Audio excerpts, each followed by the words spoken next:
చెట్టు మాత్రము మంచి చెట్టు. ఆ చెట్టు ఎవరనంటే మన ప్రభు అయిన యేసుక్రీస్తు. ఎందుకు అలా అనాల్సి వచ్చిందంటే వాక్యమే అంటుంది, పశ్చిమానికే ఇట్లా చేస్తే ఎండిన దానికి ఇన్ని ఎట్లా చేస్తారు అన్నాడు ప్రభు.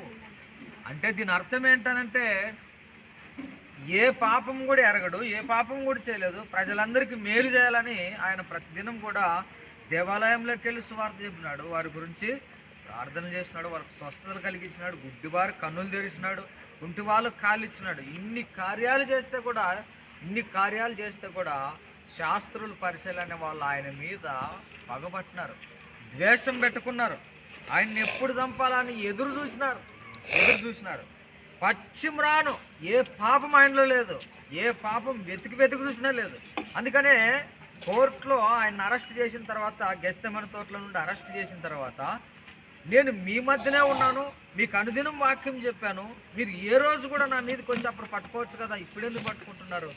ఈ గడియ నా గడి కాదు, ఇది మీ గడియ, తండ్రి చేత మీకు అధికారం ఇస్తేనే తప్ప మీరు రాలేదని చెప్తున్నాడు. అయితే అధికారం అప్పగించబడింది కాబట్టే పట్టుకొని వెళ్ళినారు. ఆయన్ని పట్టుకొని వెళ్ళి నానా ఇబ్బందులు పెట్టినారు. ఆయన మీదకి వచ్చేటప్పుడు కూడా ఎట్లా వచ్చినారంటే గుదికట్టలు తీసుకొని వచ్చినారంట. ఆయన ఏమన్నా యుద్ధం చేసేవాడా, లేకపోతే ఇంకేమన్నా అంటే కత్తులు కట్టాలతో వచ్చినారు ఆయన పట్టుకోవడానికి, ప్రేమమూర్తిని పట్టుకోవడానికి, పశ్చిమానును పట్టుకోవడానికి. అయితే కోర్టు చుట్టూ తిప్పిన తర్వాత ఇద్దరు అధికారులు ఉన్నారు, పిలాతు రాజు, మరొక రాజు ఉన్నాడు.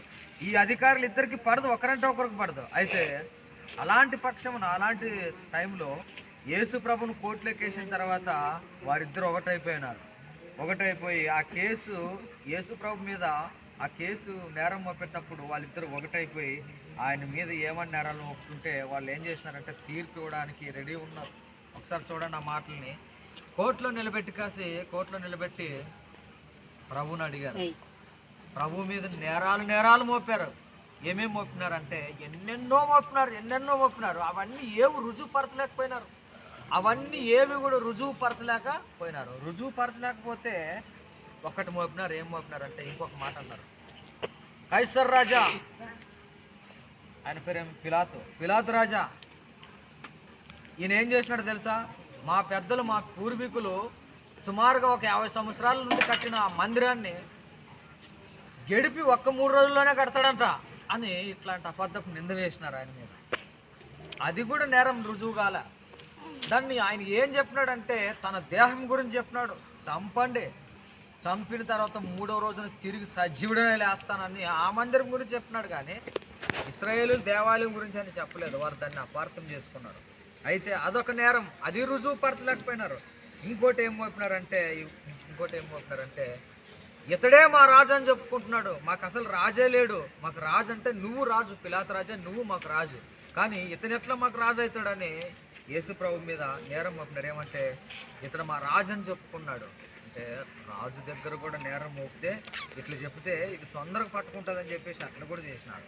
లాస్ట్కి ఇంకా కాకపోతే అన్నీ చూసిన తర్వాత పిలాతు అన్నాడు, ఏమన్నాడంటే ఇతనిలోన నాకు ఏ నేరము కనిపించట్లేదు, అసలు ఇతనిలో ఏం కనిపించట్లేదు. అప్పుడు యేసుక్రీస్తుని అడిగినాడు, ఏమప్పా చెప్తుంది నిజమేనా, నువ్వు రాజువేనా అంటే నువ్వు అన్నట్టే, ఇన్ని నేరాలు నీ మీద మోపుతుంటే నీవేం ఒక్కదాన్ని కూడా సమాధానం ఏవా, కొంచెం చెప్పొచ్చు కదా, నీ నోరు తెరిచి చెప్పొచ్చు కదంటే ఒక్క మాట కూడా ఆయన చెప్పలే, ఏది కూడా చెప్పలే.